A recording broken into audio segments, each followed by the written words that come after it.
pintar, berpikir, dan berjiwa besar. Babnya, bab 3 nih. Bangun kepercayaan dan hancurkan ketakutan. Wow. Nah, kalau menurut dari rekan-rekan nih, ketika aku bilang tadi judulnya itu adalah bangun kepercayaan dan hancurkan ketakutan. Menurut kalian itu yang seperti apa sih? Bisa nggak disampaikan, Mas Reza mungkin? Kalau dari saya untuk menumbuhkan sebuah kepercayaan diri itu sebenarnya itu awalnya harus dilatih sih, karena kan menumbuhkan rasa percaya diri itu kan timbul karena ada rasa ingin memperbaiki diri, biar kalau misalkan kita melakukan hal sesuatu itu selalu pede lah zaman sekarang ngomongnya gitu sih, jadi nggak terhindar dari segala apapun yang bisa berakibat yang buruk, jadinya kita harus percaya diri sih. Selain itu. Oke, kalau dari Mbak Cecil, kayak gimana Mbak Cecil? Kalau dari saya sih, sebenarnya saya setuju sama yang diomongin saya, karena kan percaya diri itu dari diri sendiri. Jadi kalau orang lain itu nggak bisa membangun percaya diri kita, kecuali kita tuh mau membangun itu sendiri. Jadi mau nggak mau ya kita harus cari tahu gimana sih caranya kita bisa lebih pede daripada sekarang.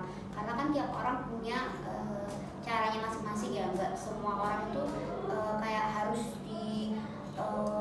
punya pengalaman yang banyak, nggak harus kayak gitu, atau mungkin nggak semua orang itu harus merasain gagal atau apa. Jadi kayak mereka tuh pasti ada gimana sih caranya untuk jadi lebih percaya diri daripada sebelumnya. Oke, kalau dari Mbak Vivi?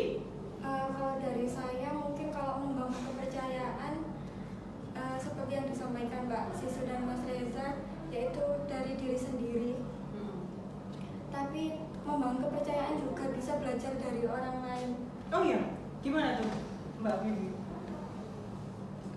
Mungkin tentang berpikir benar tentang kepribadian orang lain, yaitu mungkin orang ini sepertinya bersifat jujur, bersifat apa, itu kan bisa kita pelajari dari situ. Oke, berarti ini kita setuju ya bahwasanya kepercayaan itu nggak bisa juga dari orang lain, tapi faktor pendukung terbesarnya itu adalah diri sendiri, ya kan ya.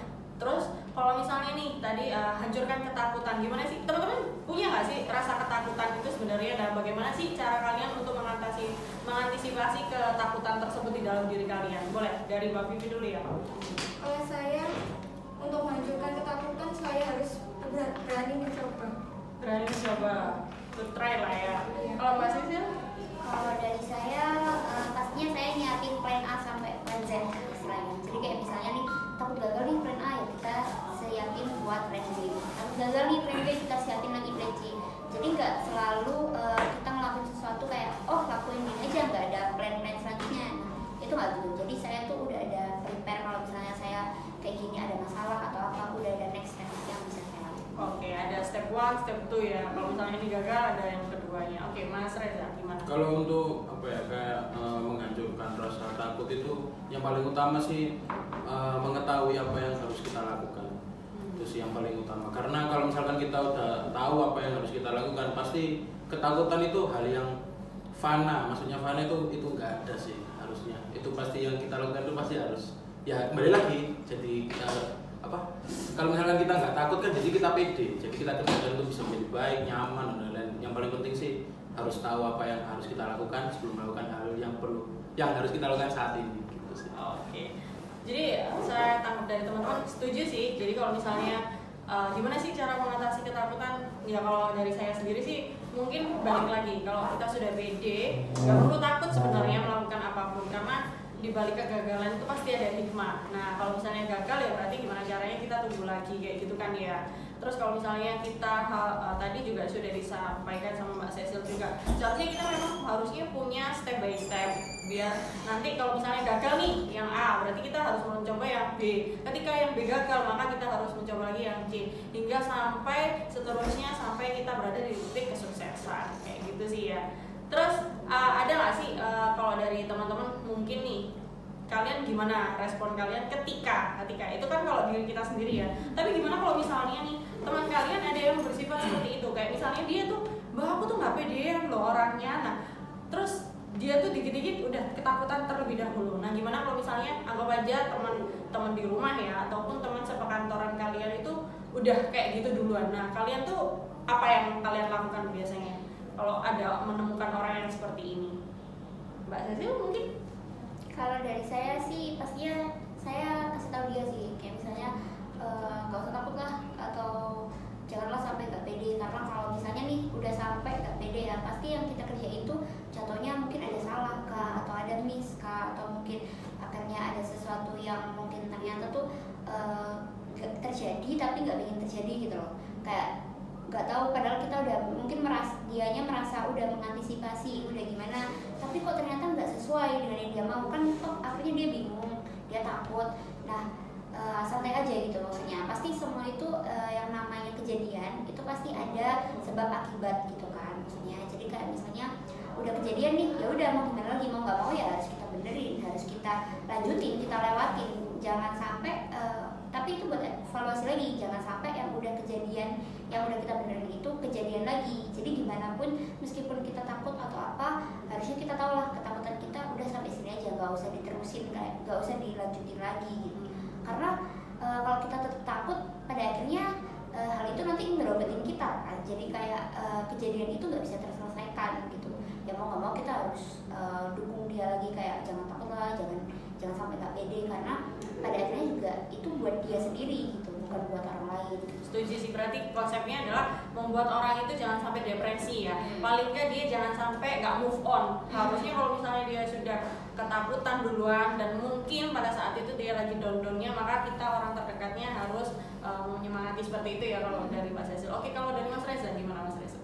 Kalau dari saya sih kalau untuk kayak misalkan ada teman atau tim atau mungkin saudara yang kayak nggak pede atau punya rasa cemas atau takut yang berlebihan, yang pertama itu pasti saya ajak diskusi, kalau nggak komunikasi, kenapa sih kamu kok bisa takut atau apa nggak percaya diri, apa karena faktor internal atau faktor eksternal. Mungkin dari dua faktor itu mungkin ada cara-cara yang bisa membuat dia tuh bisa lebih percaya diri maupun tidak mudah takut dan lain-lain. Karena hal takut itu kan terjadi karena ada apa ya, kayak keinginan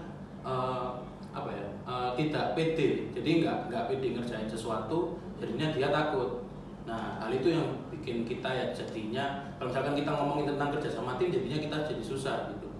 Nah cara untuk mensiasatinya tuh ya, yang pertama sih kalau misalkan kita emang dalam satu circle maupun satu kelompok ya, yang pertama komunikasi sih, komunikasi, diskusi, lalu kayak sharing gimana sih cara enaknya biar kamu ataupun kita itu bisa lebih pede dan tidak mudah takut gitu sih. Wah keren sih. Tadi ada 3 poin yang saya tangkap, bahwasanya kalau misalnya memilih teman yang seperti itu ataupun rekan kerja yang seperti itu, maka 3 hal yang harus kita lakukan, yaitu komunikasi, diskusi, dan mencari solusi. Betul kayak gitu ya Mas ya. Oke, kalau dari Mbak Vivi, kalau misalnya rekan kerjanya ada yang seperti itu, gimana reaksinya Mbak Vivi? Kalau saya sih tetap mensupport dia, terus memberikan masukan supaya dia mau berani mencoba gitu. Berani to try lagi ya. Oke, kayaknya dari teman-teman ini sudah nangkep apa yang dimaksud dengan tadi kepercayaan dan habis itu bagaimana caranya mengolah ketakutan. Sebenarnya sih kalau dari saya sendiri itu lebih tepatnya kayak gini. Kalian tuh, setiap orang individu itu pasti punya kelebihan dan kekurangannya masing-masing.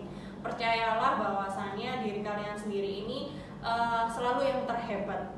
Kalian pasti bisa dan tidak akan ada kata gagal dan sebagainya. Sebenarnya semuanya itu punya porsi yang sama. Saya pun punya porsi kegagalan yang sama. Mbak Cecil, Mbak Vivi, kemudian Mas Reza punya kegagalan yang sama. Tapi kita juga punya porsi kesuksesan yang bersama. Kayak gimana caranya kalian bisa mencapai titik kesuksesan? Bagaimana kalian bisa mencapai rasa takut itu menjadi sesuatu yang berhasil lah, istilahnya seperti itu.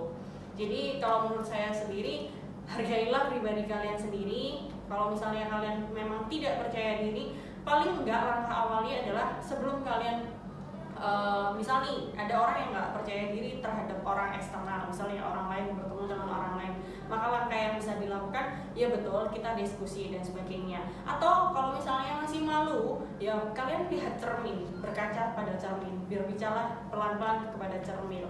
Kemudian kalian siasati untuk membangun sedikit demi sedikit rasa percaya diri. Nah, berinteraksi dengan orang lain itu juga membangun kepercayaan diri dengan Bagus, itu sih kalau dari saya. Ada tambahan nggak kira-kira dari rekan-rekan?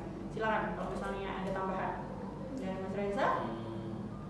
Mungkin Cukup. Iya. Mas Rizal cukup? Mbak Vivi cukup. Oke, kalau misalnya cukup, memang sudah sampai di sini rangkuman ataupun menurut kami apa itu bangun kepercayaan dan hancurkan ketakutan di buku berjudul Berpikir dan Berjiwa Besar.